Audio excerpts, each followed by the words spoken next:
São 10h06, estamos de volta. A CBN Paraíba encerra hoje a série de entrevistas com os candidatos à presidência da OAB-PB para o triênio 2025-2027. A gente recebe hoje, aqui no estúdio, o ex-presidente da Ordem, candidato nesse ano, Paulo Maia. Candidato, seja muito bem-vindo, um ótimo dia para o senhor.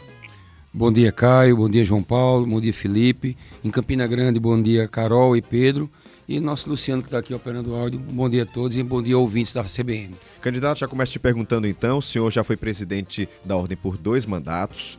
Por que o senhor quer ser presidente da OAB pela 3ª vez? Inclusive, já complemento aqui, o seu candidato, de oposição disse que o senhor era contra a reeleição. E aí eu pergunto o que foi que mudou também nesse tempo. Bem, em relação ao 3º mandato, permita-me responder logo pela sequência das perguntas. Em 2021, nós entregamos a OAB da Paraíba, após duas gestões, com 87% de aprovação. E com um modelo político forjado e aprovado. Um modelo político. Esse modelo político foi transferido para o nosso sucessor, que assumiu o compromisso de assumir esse modelo político.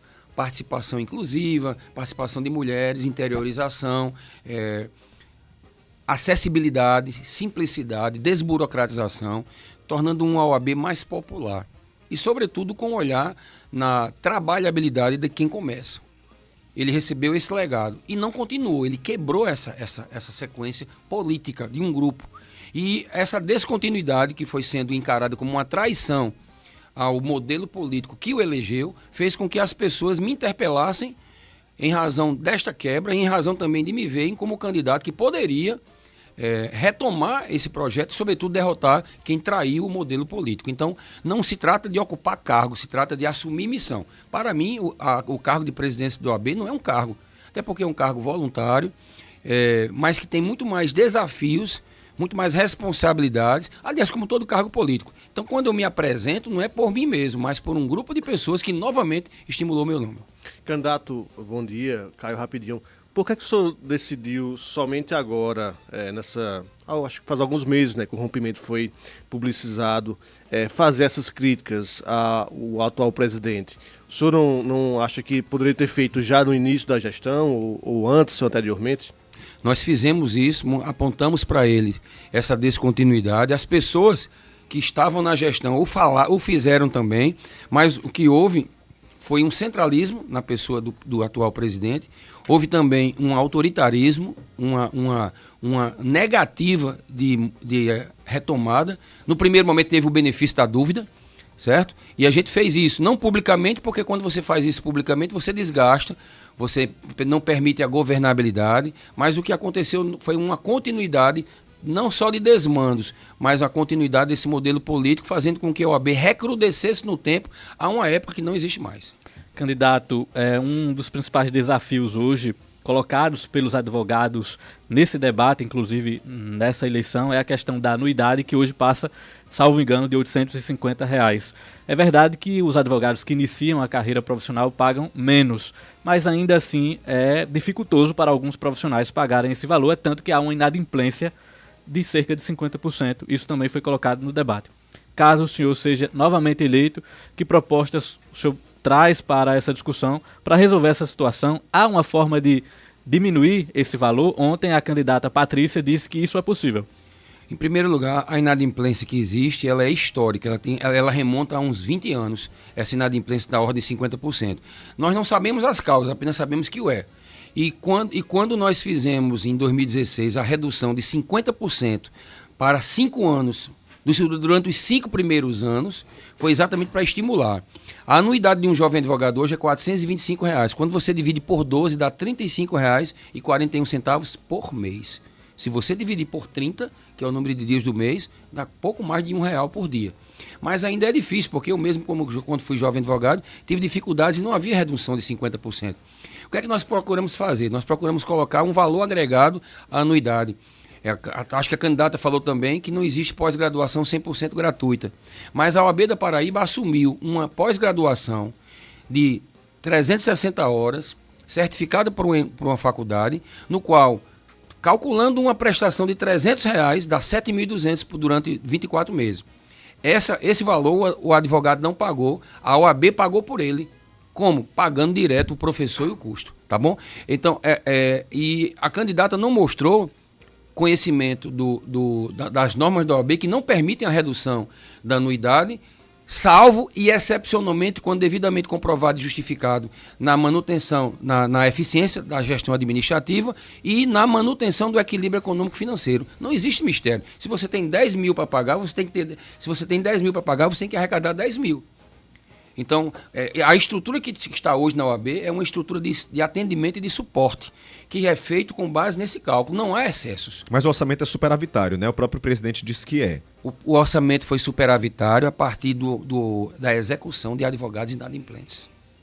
Porque quando eu entrei em 2016, 2017, ela foi deficitária.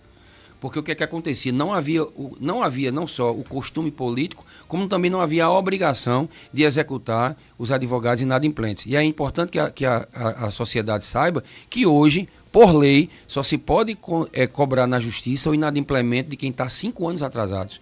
A pessoa está sem pagar durante 5 anos contínuos. Somente esse pode ser executado. Foi a partir desse momento, em 2019, que a OAB voltou a ser superavitária. Certo? Mas esse superávit decorre não de uma receita, como é que nós podemos dizer, positiva, mas sim do inadimplemento. Então é um lençol curto que você puxa de um lado e cobre no outro. Porque não é uma receita que se acresce que você tem de serviço. É de gente que não pagou já e que ficou faltando lá atrás. Concorda? Então é um superávit que existe, mas que diz respeito a uma dívida, a um débito no qual você foi deficitário. São 10 horas e 3 minutos, estamos conversando com o candidato Paulo Maia, candidato à presidência da OABPB. Carol Santos tem uma pergunta para o senhor. Candidato, muito bom dia. Um dos pontos do debate dessa eleição é uma condenação da OAB na Justiça do Trabalho por assédio contra uma advogada na época em que o senhor era presidente. O que o senhor tem a dizer sobre esse caso e, se eleito, que medidas vai adotar para evitar episódios de assédio na ordem? Inclusive, na última condenação em relação a esse caso, o próprio TRT julgou a sua atuação enquanto presidente da ordem como omissa e conivente em relação a esse caso. O que o senhor tem a dizer sobre isso? Primeiro que a sua fonte informou de maneira equivocada e errada os fatos. Errados os fatos. Primeiro que esse relato que você fala se trata do voto vencido.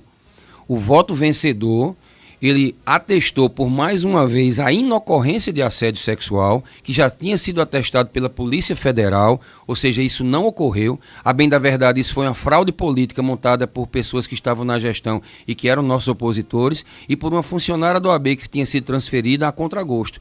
Então foi uma fraude montada para acusar o então secretário-geral de assédio sexual.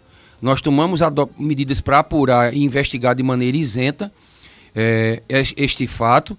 A funcionária não se defendeu na instância administrativa, levou para a Justiça do Trabalho. Na Justiça Federal, no inquérito policial, novamente ficou atestada a inexistência de assédio sexual. Então é importante registrar isso. Nunca houve assédio sexual e nunca foi comprovado. E o assédio moral, candidato? O assédio moral diz respeito a um entendimento do TRT no que diz respeito ao procedimento investigatório. Ele entendeu que um atestado apresentado pela funcionária dizendo que estava doente, a comissão processante é que foi no hospital verificar se ela estava internada. Por quê? Porque ela já tinha se ausentado por 2 vezes do comparecimento ao processo administrativo. E o segundo foi que a empresa foi ao INSS saber porque tinha sido concedido um benefício previdenciário de natureza acidentária, como qualquer empresa pode se defender. Então o TRT entendeu, nós respeitamos, mas discordamos, que a empresa, por se defender, teria agido com assédio moral. O exercício do devido processo legal. E que medidas o senhor Que medidas o senhor pretende adotar, se eleito, para evitar que episódios de assédio possam ocorrer dentro da ordem? Nós já tínhamos adotado isso, Carol.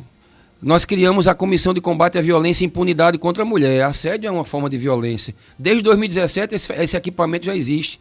Nós criamos a Rede de Sororidade, que é um vocábulo feminino que designa empatia de uma mulher para com a outra. Entre esses eixos também existe a prevenção de toda e qualquer forma de violência. Esses equipamentos já existiam. E criamos o Observatório de Candidaturas Femininas dentro da OAB, além da tradicional comissão Comissão da Mulher Advogada. Então essas ferramentas existem. O que não pode existir é você dar vazão a a uma motivação política com uma causa tão nobre como é a defesa da violência contra a mulher ou contra qualquer ser humano. Pedro Pereira, em Campina, tem mais uma pergunta para o senhor. Doutor, muito bem-vindo novamente à Rádio CBN. A pergunta que eu gostaria de lhe fazer é sobre o mercado de trabalho para o advogado, que tem se tornado saturado. E não são poucos os profissionais que alegam ter pouco espaço nos escritórios. Alguns, inclusive, não conseguem empreender e acabam indo atuar em outras áreas diferentes daquelas em que se formaram. Que caminhos uma futura possível gestão sua irá oferecer para que o jovem advogado possa se encontrar dentro da profissão? Obrigado pela pergunta, Pedro. Essa é uma preocupação que nós já temos já desde 2016, porque como professor eu sempre me deparei com alunos que já estavam no mercado de trabalho e que encontravam uma dificuldade de se inserir, sobretudo pelo número exponencial de advogados que entravam a cada ano no mercado. E nós procuramos criar capacitação, procuramos criar cursos que pudessem fazer o colega ter uma maior incursão com a capacitação. Procuramos fazer, mas a pandemia impediu. Convênios e com onde fosse possível, num formato de feira, criar um link, uma conexão entre oportunidade de trabalho e pessoas que precisavam trabalhar. Essa aí não foi possível de fazer.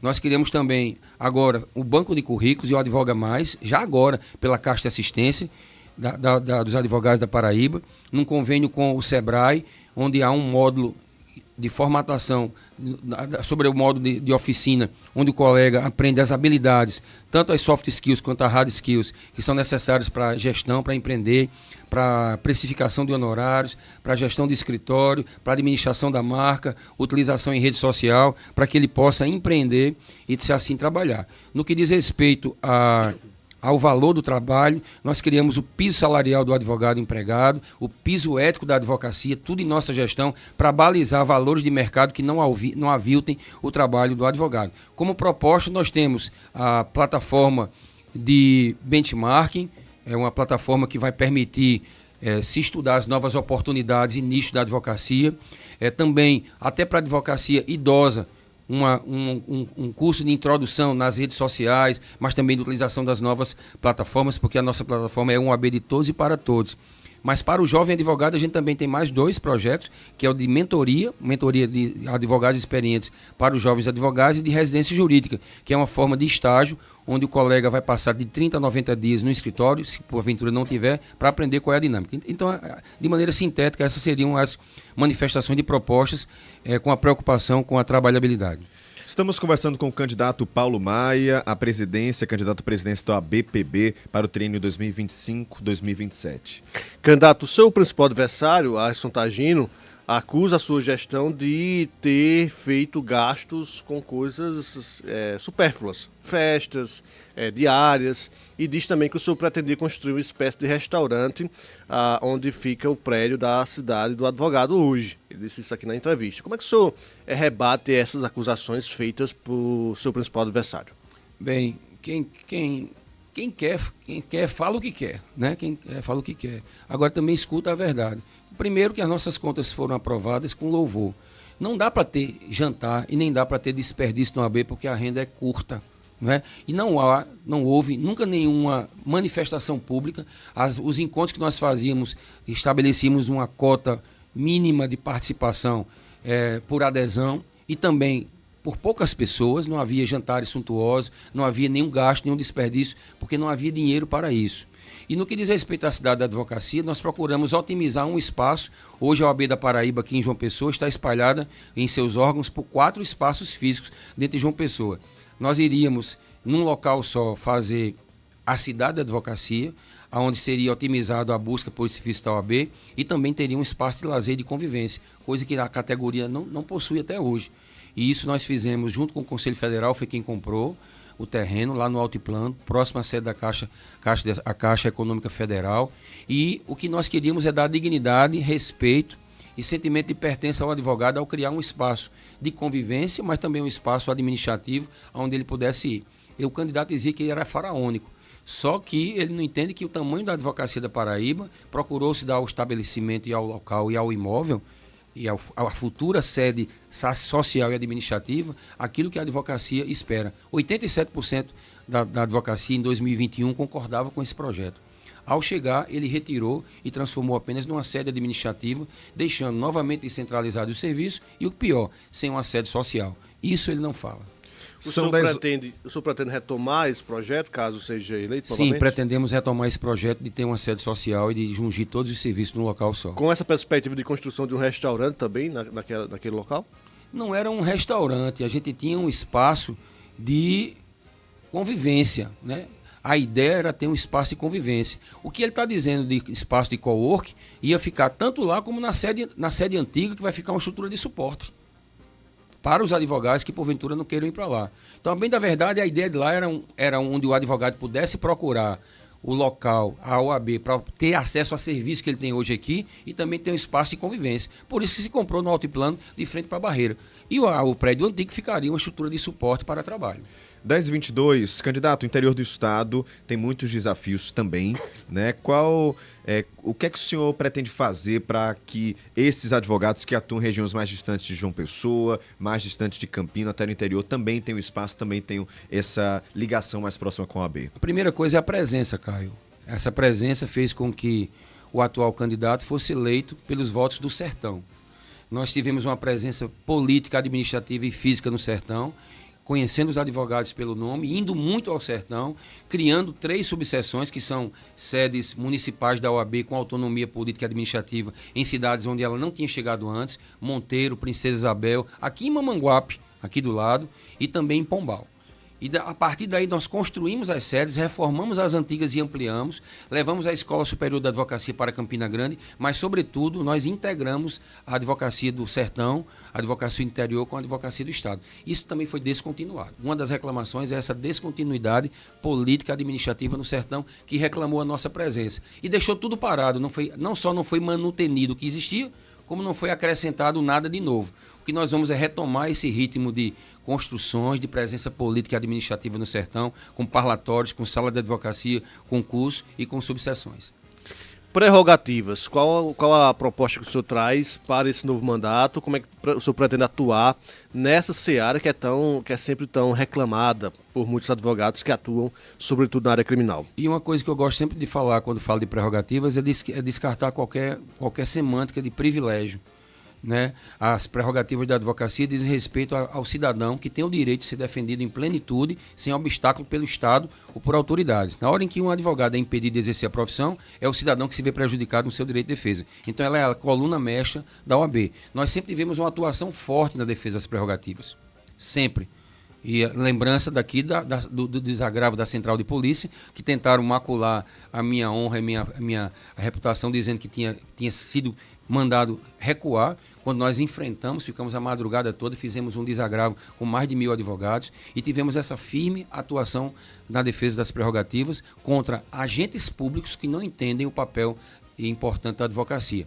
Nós criamos uma comissão, uma procuradoria de prerrogativas, uma escola de prerrogativas e as caravanas de prerrogativas, onde palmilhamos todo o Estado para reprimir, para ensinar. Nós vamos retomar isso, que também foi silenciado pela atual gestão, e com a OAB vai à escola, e a OAB também ir para a Polícia Militar, Polícia Civil, o Ministério Público, a Magistratura, o Executivo, a Prefeitura, o Estado, para poder ensinar aos agentes públicos o que são prerrogativas para que haja uma menor incidência de violações e um maior respeito. Candidato, estamos nos 2 minutos finais. Eu quero perguntar como é que o senhor vê a transparência do uso dos recursos públicos na OAB, o que é que pode ser feito para que o advogado também saiba como esse dinheiro está sendo usado, e já peço para o senhor também fazer as suas considerações finais para o seu advogado. Em primeiro lugar, é dizer para o advogado e a advogada que há um portal da transparência, pelo menos tinha no meu tempo, onde a gente publicava não só um balancete, mas a prestação de contas descritiva, como exigido pelo Conselho Federal da OAB e pelos órgãos de transparência. As nossas contas todas foram aprovadas, com louvor, inclusive, na última gestão. E no que diz respeito à nossa proposta de candidatura, a primeira coisa que quero dizer, Caio, é que eu sempre disse sim à OAB. Eu estou dizendo sim agora à OAB pela terceira vez, e o atual presidente, em 2004, quando era presidente da OAB, disse não para ser secretário de segurança e servir a grupos políticos. A minha OAB é independente, é apartidária. Ela é de todas as matizes e todas as correntes políticas. O candidato já disse não à OAB uma vez e também está tentando o terceiro mandato. A diferença é que eu digo sim à OAB.